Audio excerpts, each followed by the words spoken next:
this morning in just an hour. And as soon as he gets here at 7 Eastern, I want to get his thoughts on his first word on the NBA Finals Game 1. He had the last word last night on television. Keyshawn is here. We're presented by Progressive Insurance. All of our guests on the Shell Pennzoil Performance Line, including Vince Carter. We'll get his thoughts. VC, an ESPN NBA analyst, newly minted. He'll be with us at 8:45 to get his thoughts on the finals. Let's get your thoughts, essentially, right off the bat.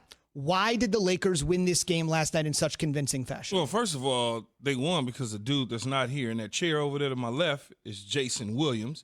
And so he has his jersey with that he always asked me for as a kid when he stood outside the Meadowlands and wanted to get my autograph. And I also put 2 trading cards with signatures there. So he's going to wear that jersey for our bet. That's a Pac-12 All-Century team jersey that I was given to a couple years ago when I made the All-Century team. So I'm going to put him in that jersey, and he'll wear it the entire show. He has his 2 trading cards that he tried to get my signature back when he was a kid. Mint condition? Are those cards still in quote-unquote mint condition? Mint condition. The corners are perfect. Real signature, the whole deal. So he'll be wearing that, and then we'll talk a little Lakers basketball. But when you look at the game from last night, you got to go to the bench. And that was one of the things that I think a lot of people, we knew what we were going to get from the big guns. We knew we would get the 34 and we get the triple-double from a LeBron James, but who else was going to chip in?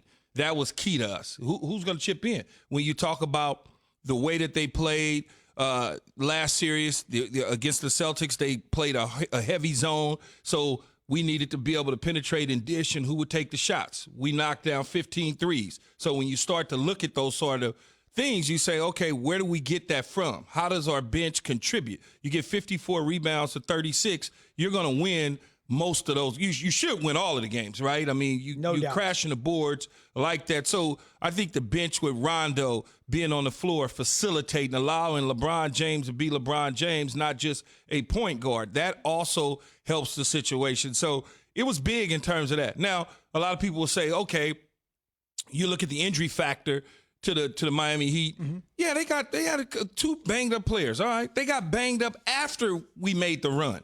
We were down by, I think, double-digit 13 points heading into the second quarter. And we came out at halftime with the lead, and we never looked back. No doubt about it. Just to button up those 2 injuries, if you didn't see it last night, Goran Dragic, who is 34 years old, has a foot issue in his left foot, that according to Woj. The only reason I mention he's 34, obviously, is he's had such a great relationship with Jimmy Butler, and Butler's gone out of his way to say what a great addition he has been. But obviously, with the left foot injury, that's going to put some things into question. He's the oldie but goodie, and on the young side, Bam Adebayo with a shoulder injury, x-rays were negative, but Coach Spo said he didn't know if Adebayo's injury was new or an aggravation of a previous one because he had been battling that. You mentioned the 34 points for Anthony Davis. This is LeBron James last night, 50th NBA Finals game. All the attention should have been on LeBron, the big 5-0 in the NBA Finals. But he wanted to make sure, as he has all season long, as he led the league in assists for the first time, let me dish the credit to Anthony Davis. I don't feel anything I expected out of him. Didn't need to give him no advice. We've been preparing for this moment all season. He's been preparing for this moment all season. And I'm happy to be on the same floor with him in the same uniform. And he was, once again, a force every facet of the game, both offensively and defensively. By the way, LeBron won assist shy of a triple-double himself. Well, I call it a triple-double, right? We'll give it to him. Yeah, I'll take one of the rebounds away and slide it to the assist, right? Instead of having 13 boards, I'll give him 12. Okay. I call it a triple-double. You're too close, right? I understand we want to be precise and on point. We don't want people saying, oh, they don't know what they're talking about. I get it, but that's a triple-double to me, right? I mean, at the end, we can find a hockey pass or two and give him that assist as well if we choose to do so. I think when you look at Anthony Davis and you look at the situation, this is kind of what Laker fans have been waiting for with him all season long. Just take over, just dominate. And he's, for the most part, throughout these playoffs, except maybe a game and a half that you could probably find throughout the playoffs where it was like lackluster performance by Anthony Davis. But for the most part, Z, he's been cooking. He's been doing a pretty great job, especially late in games when he gets his butt on the blocks. When he decides to start to play on the blocks late in games, he's just a force to be reckoned with. You can't do anything with his size. On the perimeter, the shot selection is impeccable. The one problem that I have with it is when he's down low, sometimes he takes the ball at the point of the elbow and tries to shoot the jumper instead of going down and being a force and getting an and one. That part I don't necessarily like. But what do I know? I'm not a basketball guy, right? Well, that's why we'll have Jay Will here when he puts on snugly. It looks like a medium, all Pac-12, all-century jersey. No, it'll fit. It's going to fit perfect for him. And I don't want. He's going to have to go in the closet and take off whatever he has on. He's wearing that jersey.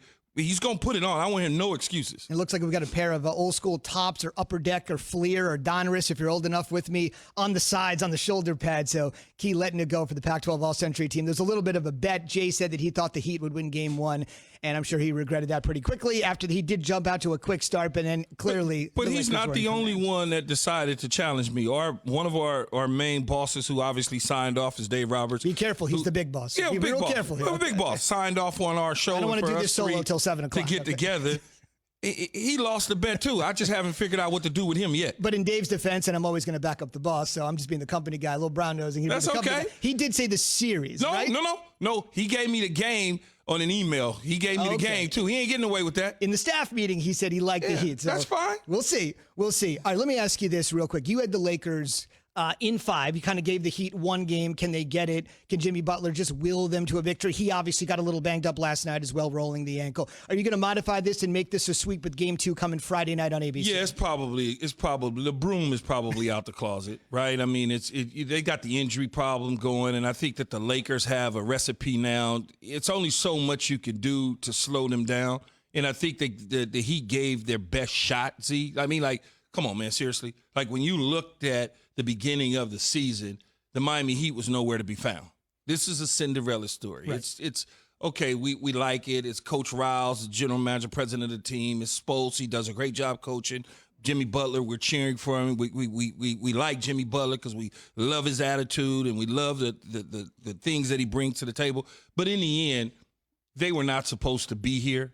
You can't expect a team that wasn't supposed to be here to give a team like the Lakers a run for its money. It was either, for me, it was Boston, and to a degree, I guess you could say it would have been Milwaukee just because of the Giannis MVP factor, but I never really felt convinced that Milwaukee would even be able to beat the Lakers even if they got there. I'm not falling into the Giannis trap of Giannis, he's the MVP.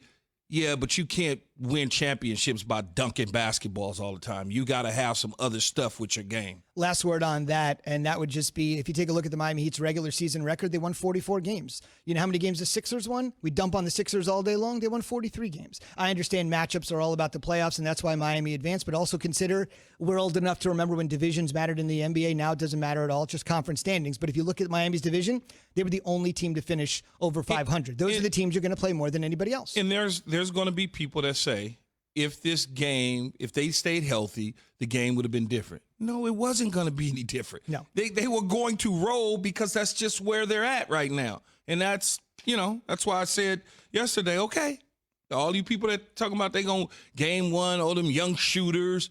I mean, Tyler, big for them. I mean, you got two big dudes that's top 5 in the NBA. Ain't no way they going down to them. Yeah. You could add Flash and Bosch last night. It wouldn't have made a difference. Quick reminder, who is more important to the Lakers, AD or LeBron? Let us know. Let your voice be heard as a part of the Keyshawn, J. Will, and Zubin Nation on the Dr. Pepper Twitter feed. ESPN Nation presented by Dr. Pepper. It's official. College football is back. So is your favorite Dr. Pepper-loving college football town. That, of course, is Fansville. Head to a store near you to treat your inner college football fan to an ice-cold 20-ounce Dr. Pepper. Again, hit us up, Key, J, and Z. On site if that works.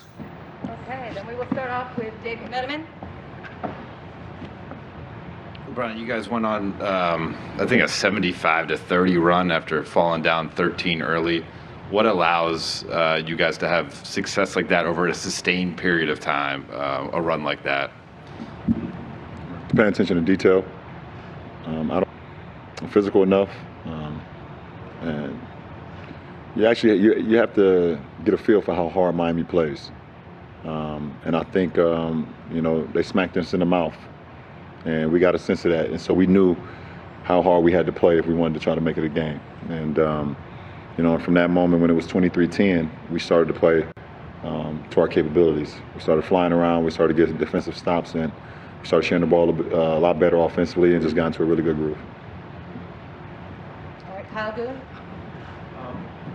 For AD, thank you. For AD, obviously his first finals game, what did you see about his preparation? Was there any advice you gave him, and to see him perform like that, what do you feel about that?